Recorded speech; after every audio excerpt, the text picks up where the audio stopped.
for coming. Appreciate seeing everybody out here tonight. The first thing I'll tell you about myself is I'm married to a teacher here in Marin County. So this is an audience that's near and dear to me.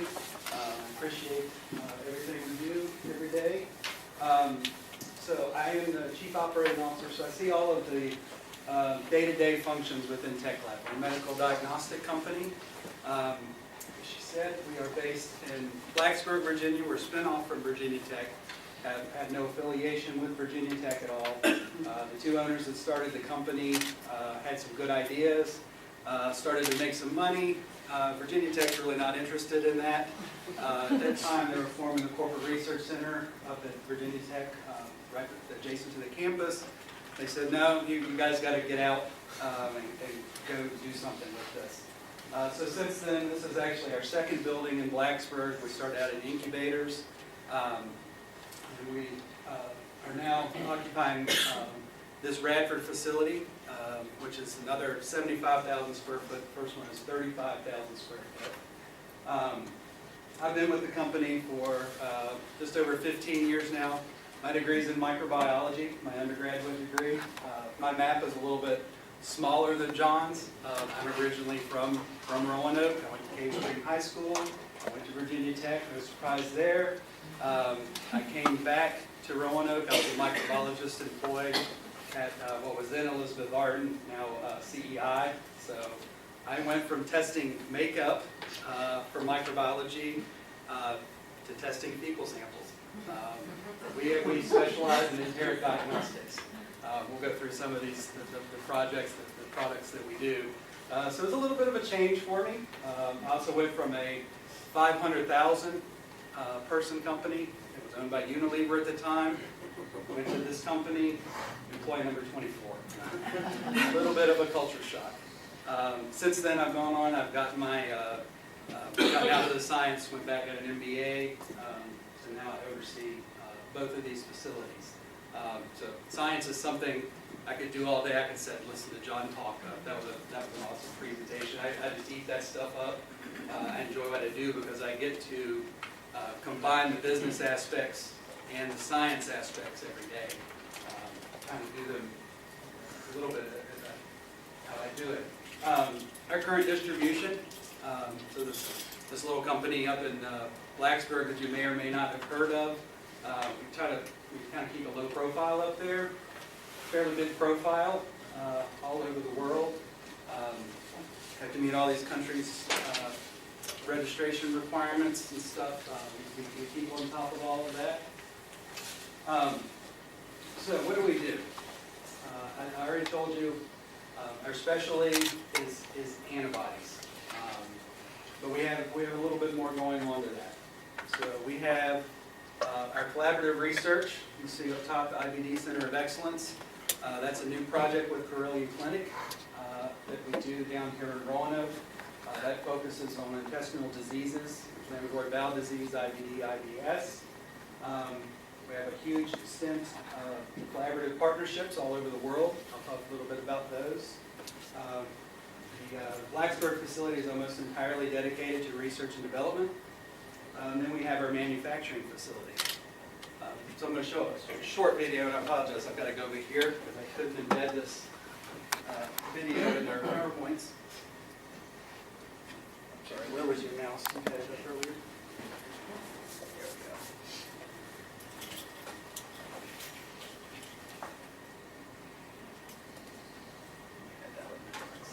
Sorry about this.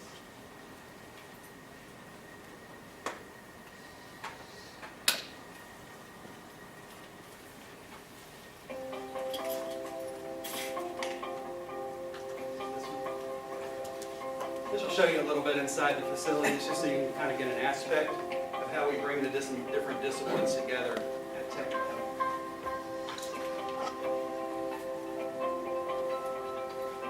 This is one of our core labs over in Radford. Biological materials, these guys actually produce our antibodies.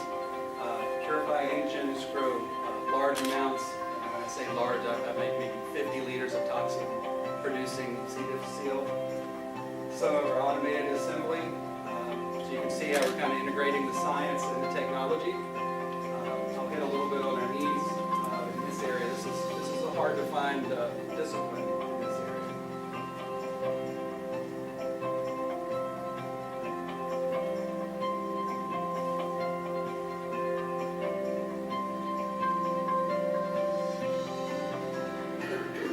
That's where our rapid diagnostics, we make about 4.5 million of those a year right now coming out of the Radford plant.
Is that like solution for the kids, or what is that? That is solution for the kids, yeah. I've got a few extra pictures we'll break down. I can explain it.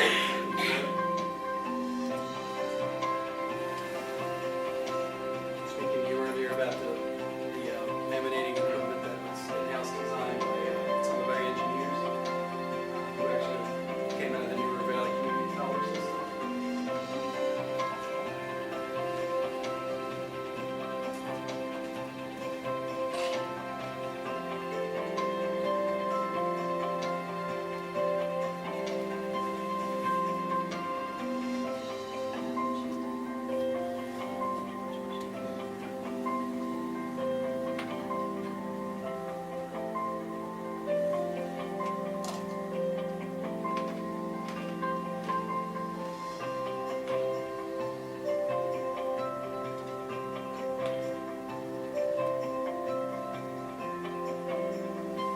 Quality control labs, so these employees tested everything we make backwards and forwards, all the way from the raw materials coming in the door, everything in process, and then final solutions, making adjustments to potency, and final testing.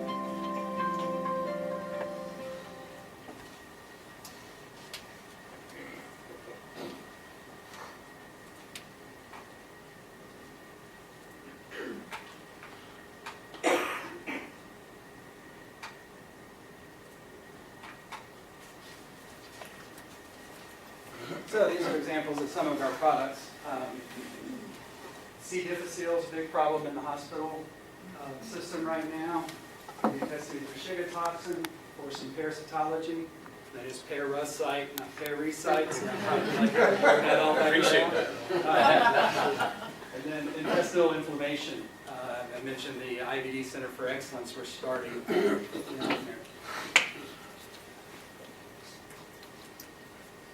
Out too far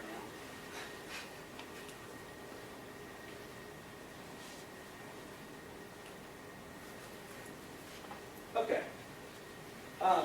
So the types of tests we do. I already said we're an antibody company. We kind of sprung off of Virginia Tech research on specific antibodies. So we make both monoclonal, which John actually touched on in his talk as well, and polyclonal antibodies from animals. So we do some cell culture. We can produce hybridoma cloning antibodies in our laboratories. We have a hybridoma facility within the building. Those are very specific to disease states or epitopes, certain epitopes on the molecules. We do some tissue culture assay, and we are branching out into molecular tests, genetic DNA-based tests. There are certain restrictions on that. Some tests you want to be very sensitive. Others you may not want to have that sensitivity. So it's up to our scientists to kind of balance out those applications. Example of a couple of our test kits.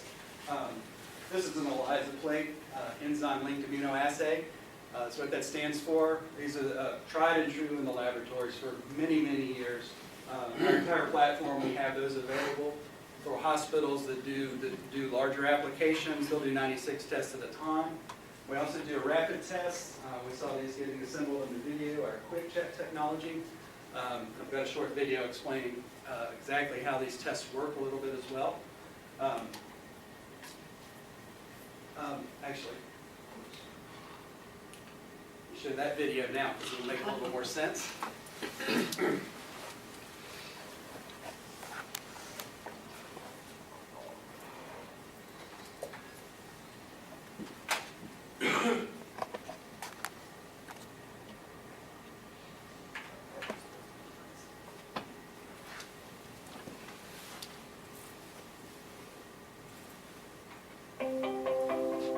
TechLab has been a leader in intestinal diagnostics for more than 25 years. We know the unique challenges associated with fecal specimens. We know both the benefits and the drawbacks of different diagnostic technologies. That expertise led to the design and development of the QuickCheck format. QuickCheck was specifically designed for testing fecal specimens and is substantially more sensitive and reliable than lateral flow technology. Lateral flow cartridges depend on a unidirectional flow of a sample through a membrane. As the sample is drawn through the membrane, antigens interact with specific antibodies with latex or gold particles attached. These complexes are captured by another antibody at the test line, forming a coloured line confirming the presence of an antigen. To achieve an accurate result, there must be a uniform flow of the sample through the membrane. If the sample clogs the membrane, which sometimes occurs when testing fecal specimens, the result will be inconclusive or inaccurate. With no wash step, unbound material may not be removed from the test line, which may interfere with specific signal and lead to an unclear result. The gold or latex particles mark the presence of an antigen but do nothing to amplify the signal or increase the sensitivity of the test. Because of its unique design, QuickCheck provides greater sensitivity and specificity. QuickCheck doesn't use a membrane that requires uniform flow. Instead, QuickCheck utilizes the contact between a porous pad and a porous membrane to enable the efficient diffusion and formation of antigen-antibody and conjugate complexes. A wash step ensures that unbound material is removed from the test line, minimizing interference and non-specific signal and clarifying the test result. Antibody enzyme conjugates amplify the signal, increasing the sensitivity of the test. QuickCheck delivers reliable results fast. When you need the sensitivity of an ELISA with greater speed and ease, you need QuickCheck. QuickCheck from TechLab. Rapid high-performance diagnostics for global health.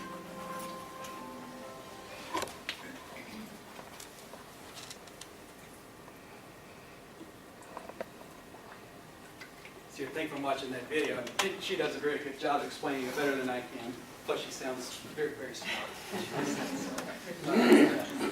You would think we would not want to make lateral flows. We actually do. That was made by a marketing person, obviously. When we try to not make our assay systems, then we do use lateral flows. But mainly our products are on the QuickCheck format. Also, we own the IP for QuickCheck. We're the people in the world that can make it legally, and we successfully fought that patent. So what do we use these types of tests to detect? As I said, our main focus is on the enteric market. It's been our niche for years. We do branch outside of it occasionally. Clostridium difficile, very serious health problem in the United States and all over the world. We got into Japan some years ago. We were told at that time, we don't have a C. diff problem. Well, it turns out they weren't testing for it. Anywhere you're using antibiotics, it's quite likely that you're going to have outbreaks of C. difficile. Causes inflammation, severe diarrhea. There are some new therapies coming out. Our major product lines, over 75% of the sales in C. difficile. Intestinal inflammation. We own the IP rights to a biomarker called lactoferrins, an iron-binding protein released by neutrophils in the intestine. With that, we're able to diagnose an inflammatory condition, inflammatory bowel disease, from irritable bowel syndrome. Watch the Super Bowl this weekend. There was an IBS commercial during the Super Bowl this year. This is a big deal in the United States. This is a non-invasive test that can differentiate the two, help the doctor decide which route to go. Parasitology. Main markers: Giardia, Cryptosporidium, Entamoeba histolytica. The first two more common in the United States. The third not so much, but outside the United States is a big deal. Here's our parasites, not parasites. Different picture. Very small single-celled organisms. A lot of hikers in this area. Drink from the water, unfiltered water. You got a good chance of getting these. Shiga toxin test. Used to be called the hamburger bug. This year, I think you can call it the Chipotle bug. Chipotle was closed for 4 hours to train their employees to reduce the outbreak of Shiga toxin. We do not test the actual food. We actually test the disease state. Why do you want to test for it? Is there are actually 2 types of toxin. You do not want to be treated with an antibiotic if you have Shiga toxin type 2, they call it. It can actually rupture the cells, release the toxins, causing you to limit urine syndrome in your kidneys, cause kidney failure. So it's very important to differentiate the two. Some of our collaborations, there's a bunch of hokies. Some people find that fairly amusing. We worked with UVA for over 20 years now. They have an excellent medical school up there. Some of these other names, I've put them right up there with them. Here a little bit closer to home, we've already mentioned the osteopathic school up in Blacksburg several times this evening. Punta Cana is one of their testing clinics down in the Dominican Republic. We just sent some scientists down. We're going to try to set up a different type of clinic using largely this parasitology test, but also probably see different things, Shiga toxin, to test some of these resident populations. We want to develop more tests to help these types of situations. The Gates, Bill and Melinda Gates Foundation, this is where UVA comes into this triangle again heavily. We worked with them again for almost 20 years, not the Bill and Melinda Gates Foundation, but UVA. ICDDR is a center for diagnostic and disease research in Bangladesh. We work with Dr. Rashidul Haq over there to do third world developmental applications. We can't test for these things in the United States. So actually there's Dr. Bill Petrie there on the right and Dr. Rashidul Haq on the left, actually in Bangladesh. And I know Bill was just over there again last month. Bill is Chief of Infectious Diseases at UVA Medical Center, also a consultant to us. He's helped us with some of the IP rights to develop some of these tests. And again, Dr. Rashidul Haq oversees the testing in Bangladesh.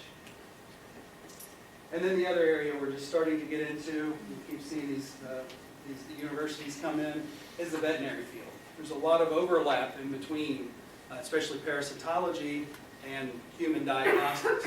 We try to line all of these up as far as collaborations go. So TechLab, what do we, and I guess I should say my talk is really careers in life sciences. What are we looking for? How does the STEM curriculum impact us? So we have our core research labs, research and development, basic research, biological materials I mentioned, producing the antibody, our production, quality control, admin. A little heavy on the education sometimes. I've got some slides. We just did a survey of our employees. We have some of these numbers. So I have 9 PhDs working for me currently, 10 master's degree. I have 4 med techs. I think almost all of them, if I'm not mistaken, came from Jefferson. And then we have Now, I was a little surprised at this number, up to 55 for the bachelor's degree. And I'll go into some of the different areas. It's not just their scientists.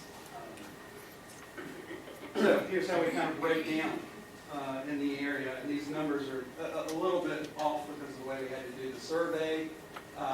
Nobody without a high school degree. We have a fair bit. And this is about 100 respondents, just to put numbers on these things. So associate's degree, bachelor's degree, graduate degree. We are trying to do more outreach with the community college system in the area. We have discussed some with the high school in the New River Valley. One thing we've run into recently, we're getting ready to do job shadowing for one of the high schools, is our insurance is a problem.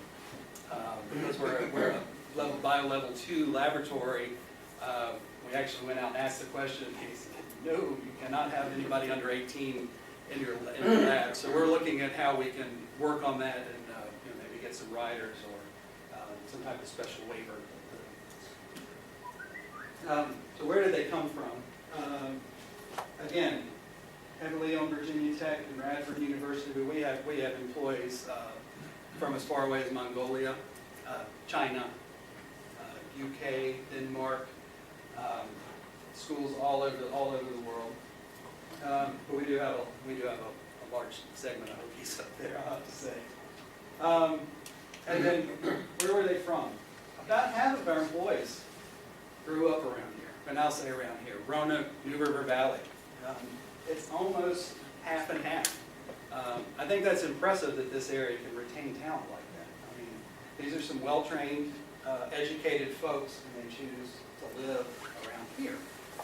And I think that's something that we like to bring up when we do tours and we entertain different parties from outside the areas. We like to show off what this area can do, and we like to attract new talent. We don't see it as competition.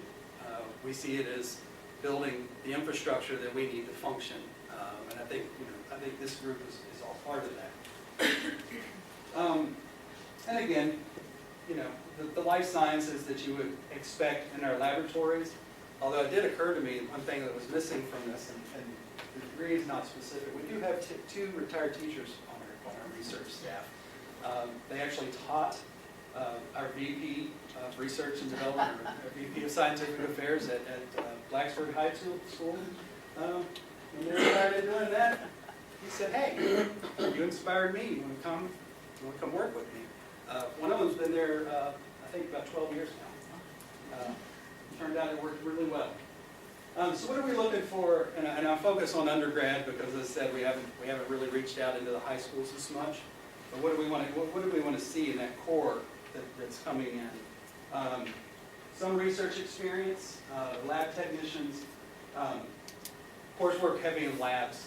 We're an applied science. Although we're doing research, this is really applied research. Our main goal is to develop and sell a product at the end. We're not in it necessarily for the breakthrough. These are just kind of an idea because I didn't really show Blacksburg and our contract manufacturing video. So these are the research and development labs. As you can see, private industry can set up their labs a little bit nicer than academia. Our biological materials production, quality control, another Jefferson grad there. So what are we looking for in our research and development? Bachelor's degree in science. When we go up to our research scientists, our senior research scientists, we're really looking for those advanced degrees. And that was the stratification I was showing on that other breakdown. The advancement within, and we do try to build that advancement within. And it really has to do with taking on more responsibility, overseeing teams, collaborating with other scientists, writing manuscripts, presenting at scientific conferences, progresses you up in the course structure. Our production environment is somewhat different, and that's why I kind of zipped through. The life sciences is probably fairly obvious at the research. But this is where we really get into what I see as true STEM interaction. We have the science coming over from Blacksburg. We have antibodies, we have machines, we have equipment, all these different processes that we get involved in. They're all kind of coming together in this environment. So our production manager actually does have a degree in biology, although he's also a mathematician by trade. We do, our senior technicians, we have a couple med techs at that level. We also have on that staff electrical engineers from New River Community College. We've recently, our ownership has agreed to sponsor a certain number of scholarships within the New River Community College system. And I'll hit that on the next slide, which is kind of neat. And then production and team leaders. We have a large number of high school grads that did little or no college there. That's where we give them the training. We don't really need, you're not going to graduate and know how to run the applications that we have. So we're more than willing to take that on and do that training in-house. So our needs. What are we looking for? And that was one of the things that I was asked to talk about in this development conference is, what are we looking for when we look outside into the community? Skilled equipment operators. You cannot imagine how difficult it is to find well-rounded machine operators anymore, machinists for that matter. We're all focusing towards the technology, but that base skill is definitely being lost. From the technology aspect, again, IT help desk technicians. We see the rack spaces and these types of places up in Blacksburg, heavy on the programming. It kind of bypasses. It's hard for us just to get somebody who helps run all of the systems, and we have control systems and document systems, all kinds of IT-related help. That's another position we have a hard time filling in the area. Life sciences, we can never have enough of that. We churn through them fairly quickly. The last one is one I wanted to focus on. Employees who see the larger picture. If we need a mathematician, we're probably going to outsource it. We're probably going to call over to Virginia Tech or Radford or somewhere else and hire a statistician. What we need as employees is employees that see the larger picture, that can put the parts together. It's really difficult, and that's what we look for this type of integration. Integrating the science and the technology, the engineering, all together is a huge need. And I think it's a quality that's missed sometimes as we focus on one core study. That broad level is really more interesting to me as an employer than a specific skill set. It's rare that we're looking for one very small specific skill set. All right, thank you very much, and I appreciate everything you do, as I said.